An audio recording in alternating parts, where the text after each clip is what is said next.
Deputy Leader Paul Nuttall joins us now live from Westminster. Very good evening to you. Is this any way to run a political party? Well, I think it is, because it is the democratic wish of the membership. The National Executive Committee represent the membership. We've all been inundated with calls from the members since Friday at lunchtime for Nigel Farage to stay. We understand that the referendum campaign is about to begin. We know that there are problems in Greece, and of course the issue of a common European asylum policy is firmly on the table. What we believe is that we need the best communicator in British politics today to lead our party into these battles in the years to come, and that is Nigel Farage.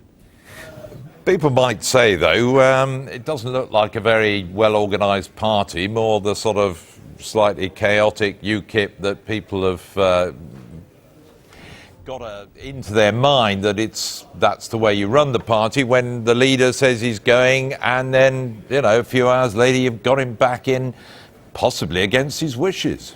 Well, it is the democratic will of the NEC and the democratic will of the membership. We know that the issues that are going to dominate British politics in the coming years are going to be on UKIP's turf, and we believe we have the best man at the helm to take us forward. But I also want to say is that leaders generally resign when they've had bad campaigns. We don't believe we have. We believe our campaign has been a success. We've got 4 million votes in the bag, which is more than any other new political party in the post-war period. Over 200 councillors elected during this election. It has been a real game changer for UKIP, and the majority of it has been down to our leader Nigel Farage, and we want to see him remain in that role in the years to come. Not long ago, Mr Farage himself wrote, "It's frankly just not credible for me to continue to lead the party without a Westminster seat." Not credible? Well, of course, Douglas Carswell, who is our MP, ruled himself out of any ambition for the leadership yesterday. Nigel Farage is elected to the European Parliament, and I would argue that in the coming years, with the EU referendum issue firmly on the table, that being in the European Parliament and having that platform is essential, and that's another reason why we made sure that Nigel Farage stayed in his role today. But he says it's just not credible. Well, we believe with the way the cards have fallen in this election, and that the focus now will be on Europe for the next few years, it certainly is credible, and we want to see Nigel Farage not only in the European Parliament put Britain first and put our ideas forward, but also on the media. And as I said earlier, he is the best communicator in British politics today, and we want him playing a leading role in the out-campaign come any referendum. Some will argue, I'm sure, that all this proves is that really you're a bit of a one-man party and you can't manage without him. We're certainly not a one-man party, or indeed a one-woman party. I mean, we've got some fantastic spokespeople out there. We've got Douglas Carswell, who's an MP. We have Suzanne Evans. We have, of course, a good raft of MEPs. Job, did they?